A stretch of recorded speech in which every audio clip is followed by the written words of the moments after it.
Welcome back to SSM education. কুড়িদিন English শেখার যাত্রার পথের আজকে 11তম ক্লাসটি। আজকের ক্লাসে আলোচ্য বিষয় হাউ টু মেক কোশ্চেন। এই ক্লাসটি দেখার পরে তুমিও অন্যদের মতো ইংলিশে প্রশ্ন তৈরি করতে পারবে, প্রশ্ন করতে পারবে। যেমন what does you want, what did you want, how can I help you, how will I go, where is a living. তুমি কি এই ধরনের বাক্যগুলো বলতে চাও ইংলিশে, এরকম প্রশ্ন তৈরি করতে চাও? তাহলে আমার এই ক্লাসটি প্রথম থেকে শেষ পর্যন্ত দেখতে থাকো। দেখবে ক্লাসটি শেষে তুমিও বলতে পারতেছো এই ধরনের বাক্যগুলো। So let's see. দেখো ফার্স্ট অফ অল এই পাশে কিছু শব্দ আছে। হোয়াট মানে কি, হু মানে খে, এর অর্থগুলো জেনে নেই। হোয়েন মানে কখন, হোয়াই মানে কেন, হুইচ মানে কোনটি, হোয়ার মানে কোথায়, হুম মানে কাকে, হাউ মানে কিভাবে বা কত। এই শব্দগুলো দিয়ে আমরা বেসিক্যালি কি করি, প্রশ্ন করে থাকি। এবার আরো প্রশ্ন করার আরেকটি ওয়ে আছে, এগুলো ছাড়াও আমরা প্রশ্ন করে থাকি। এখন কথা হলো আমি তাহলে প্রশ্নগুলো কি করে তৈরি করব না। So let's see. দেখো এখানে একটি শব্দ দেওয়া আছে, সে আমার সাথে যাবে। সে আমার সাথে যাবে, এটাকে ফার্স্ট অফ অল আমি একটু ট্রান্সলেশন করে নিই।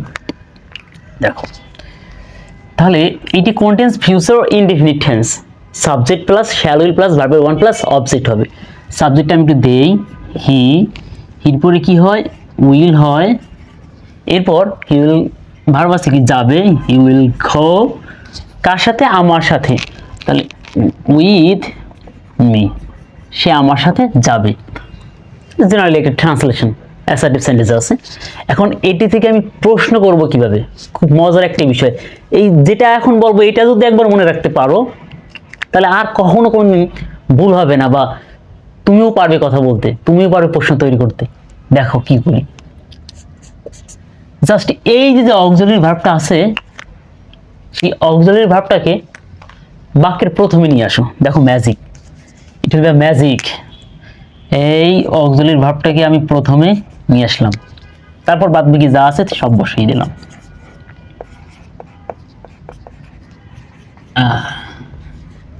একটা প্রশ্নবোধক চিহ্ন দিয়ে দাও। He will go with me এখানে ছিল, আর এখানে আছে কি, will he go with me. প্রশ্নবোধক চিহ্ন কেন দিলাম জানো? অলরেডি আমি প্রশ্ন করে ফেলছি। প্রথম বাক্যটি ছিল সে কি আমার সাথে, সে আমার সাথে যাবে, আর এখন হয়ে গেছে আমার সে কি আমার সাথে যাবে, সে কি আমার সাথে যাবে, প্রশ্ন করা হয়ে গেছে। তাহলে কি শুধু কি করলাম, সেন্সটা কি করলাম, আমি শুধু অক্সিলারি ভার্বটাকে প্রথমে নিয়ে আসলাম।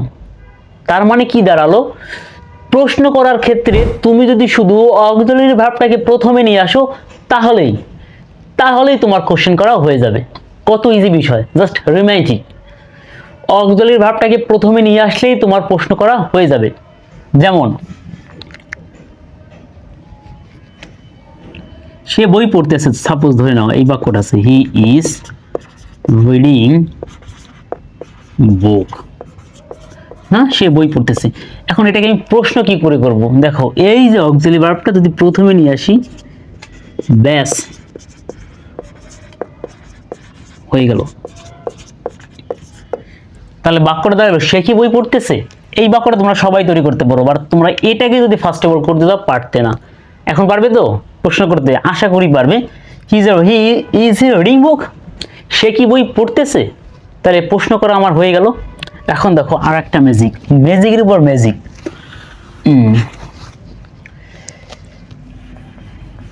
এখন এই যে অক্সিলারিটা প্রথমে নিয়ে আসলা না, এর পূর্বে এর কোনটা তুমি নিয়ে আসো।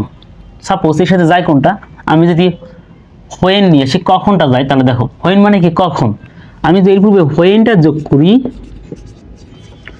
When will he go with me, কখন সে আমার সাথে যাবে, কখন সে আমার সাথে যাবে। তাহলে কি দাঁড়ালো, এই অক্সিলারি ভার্বটা প্রথমে আনবে, তার পূর্বে যদি এর একটি শব্দ নিয়ে আসো তাহলে কোশ্চেন হয়ে যাবে। অলরেডি কোশ্চেন হয়ে গেছে।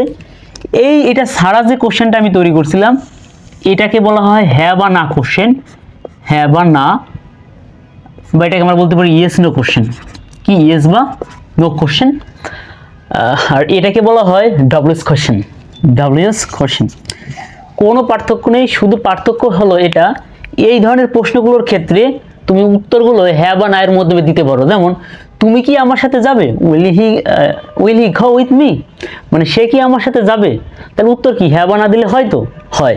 বাট তুমি যখন এইটার পূর্বে, এতটুকুর পূর্বে তুমি যখন এর কোনোটা যোগ করবা, সাপোজ এখানে বাংলার সাথে যায় হোয়েনটাতে, আমি হোয়েনটা দিয়েছি, এই হোয়েনটা দিয়েছি, তাহলে ধরো কি কখন তুমি আমার সাথে যাবে, তাহলে কিন্তু আর উত্তর হ্যাঁ বা না দিয়ে দিতে পারলাম না। তাহলে পার্থক্যটা শুধু এখানে হয়, তুমি কোশ্চেনটা কি হ্যাঁ বা না দিয়ে করতে চাচ্ছ, বা যে কোশ্চেনটা করবা সেটা কি হ্যাঁ বা না দিয়ে যাবে, নাকি এগুলো দিয়ে করবা। যদি মনে করো যে না what, who, when, why, which, where, home, how, এগুলো কোনো একটা দিয়ে করবা, জাস্ট এটাকে প্রথমে অক্সিলারি ভার্বের পূর্বে নিয়ে আসবা, আর কোনো কথা নেই। তাহলে কি দাঁড়ালো, বেসিক্যালি যেটা দাঁড়ালো, অক্সিলারি ভার্বটাকে যদি পূর্বে নিয়ে আসো তাহলেই আমাদের প্রশ্ন করা হয়ে যাবে। এখন দেখো এই বাক্যটা হয়েছে when will he go with me, কখন সে আমার সাথে যাবে। এবার আমি যদি এখানে হোয়েন না দিয়ে যদি আমি দিয়ে দিই হাউটাকে দিয়ে দিই, how will he go with me, how মানে কিভাবে, তাহলে কিভাবে সে আমার সাথে যাবে, দেখো কত সহজ প্রশ্ন করা। এবার আমি হাউটাকে একটু বাদ দিলাম, আমি এখানে নিয়ে আসি হোয়াই, কেন সে আমার সাথে যাবে, তাহলে হয়ে গেল কি এখন কেন সে আমার সাথে যাবে। এবার নিয়ে আসি হোয়ার, নিয়ে আসি হোয়ারটা নিয়ে আসি, দেখো হোয়ার মানে হলো কোথায়, where will he go with me, সে আমার সাথে কোথায় যাবে, হয়ে গেল। এখন যে শব্দগুলো এর সাথে যায়, যেমন হু দিলে এখানে যাবে না, হু দিলে হিটাকে বাদ দিতে হবে, এখানে হু নিজেই ব্যক্তি, তো তুমি যদি এখানে হু দাও তাহলে সেক্ষেত্রে সাবজেক্টটা শুধু বাদ দিতে হবে, হু উইল, হু নিজেই subject, who will go with me, কে আমার সাথে যাবে। তাহলে দেখছো কত সহজ। বাট আমরা জানি কি শুধু অক্সিলারি ভার্বটা আনলেই হবে, কিন্তু আমি যখন পড়াইছিলাম এর আগে আমি কিন্তু বলেছিলাম যে present indefinite and first indefinite এই দুটো টেন্সের কি নেই, অক্সিলারি ভার্ব নেই। তাহলে তুমি যদি প্রশ্ন করতে যাও তাহলে তোমাকে তো অক্সিলারি ভার্ব আনতেই হবে। তাহলে কি আনতে হবে, এই প্রেজেন্ট ইনডেফিনিট অ্যান্ড ফার্স্ট ইনডেফিনিটের ক্ষেত্রে আমাকে আনতে হয়, ফার্স্টের ক্ষেত্রে আনতে হবে ডিড, আর প্রেজেন্টের ক্ষেত্রে ডু অথবা ডাস আনতে হয়, নাকি এই কথাই তো আমি বলেছিলাম। এখন ডাস কখন আনতে হয়, যখন subject third person singular number হয়, যেমন হি, শি, কারো নাম করিম, রহিম, এমন যদি থাকে তখন আমাদেরকে ডাস আনতে হয়, অন্যথায় আমরা ডু আনি। আর পাস্টের ক্ষেত্রে আমরা কি আনি, ডিড নিয়ে আসি। এই নিয়ে কথা, এটা আমরা বলছিলাম। এখন দেখো সে কি চায়, আমরা কি চাইছি, হোয়াট। তাহলে আমরা ফার্স্ট অফ অল আমাদের যেটা নিয়ম, হোয়াটটাকে আমরা প্রথমে বসিয়ে দেবো না, এই প্রোডাক্টটা কি আনবো, অক্সিলারি ভার্ব তোমার আনতে হবে। এখন সে কি চাই, এটা কোন টেন্স, প্রেজেন্ট ইনডেফিনিট টেন্স, তাহলে এখানে সাবজেক্ট আছে কি হি, তাহলে তোমার যে অক্সিলারি ভার্বটা আনতে হবে সেটা হয় ডাস অথবা ডু আনতে হবে, তাই তো। তাহলে হির পরে কি বসবে, ডাস, তাহলে হোয়াট ডাস হি, ভার্ব আছে কি চাওয়া, হোয়াট ডাস হি ওয়ান্ট, তাহলে সে কি চায়। তাহলে হয়ে গেল বাক্য, সে কি চায়। আবার এটাকে যদি হোয়াট না দিয়ে তুমি কি দাও, কেন, হোয়াই ডাস হি ওয়ান্ট, বুঝতে পারছো। এখন এখানে যদি সে না থেকে থাকতো তারা কি চায়, তাহলে সেক্ষেত্রে আমার হতো এই ডু না হয়ে এখানে কি হতো, ডাস না হয়ে আমার শুধু ডু হতো, যে তারা কি চায়।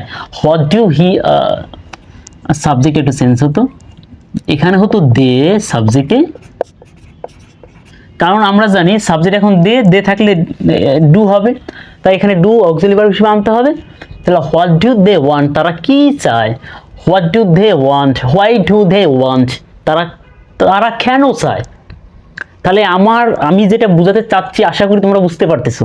পরেরটা আসি আমরা, কোনটি সে নিয়েছিল, তাহলে কোনটি হতে আমি কি দেবো, হুইচ না, তাহলে দিলাম ফার্স্ট অফ অল হুইচ, কোনটি সে নিয়েছিল, লেম থাকলে ফার্স্ট ইনডেফিনিট হয়, এবং ফার্স্ট ইনডেফিনিটে কি নেই, অক্সিলারি ভার্ব নেই, তাই এখানে কি আনতে হবে, তোমাকে এটা ডিড আনতে হবে।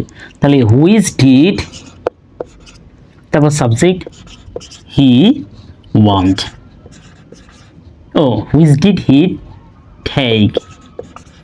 Which did he take? সে কি নিয়েছিল? সে কি বলেছিল, তাহলে কি হবে? সে কি বলেছিল, বা সে কি না দিয়ে আমি যদি বলি সে কিভাবে বলেছিল, নিজেরা করো, সে কিভাবে বলেছিল, তাহলে কি হবে? হাউ ডিড হি সেই, হাউ ডিড হি সেই, সে কিভাবে বলেছিল। ওকে, এখন তোমাকে যেটা করতে হবে, বাসায় প্রশ্ন তৈরি করতে হবে। সিনারিও যে ভার্বগুলো আছে, সহজ সহজ ভার্বগুলো আছে, সেই ভার্বগুলো দিয়ে বাক্য তৈরি করতে হবে। জাস্ট অক্সিলারি ভার্বটাকে প্রথমে এনে আর তারপর যদি এগুলো নিয়ে আসো তাহলে হয়ে গেল। আর এগুলো না এনেও করা যাবে, সেক্ষেত্রে হবে কি আমার ইয়েস নো কোশ্চেন হবে, মানে যেগুলো হ্যাঁ বা না দিয়ে আনসার দিতে পারবো। বুঝতে পারতেছো? সো বন্ধুরা, যদি ক্লাসটি ভালো লাগে অবশ্যই সাবস্ক্রাইব করে পাশে থাকবে। Thanks for watching.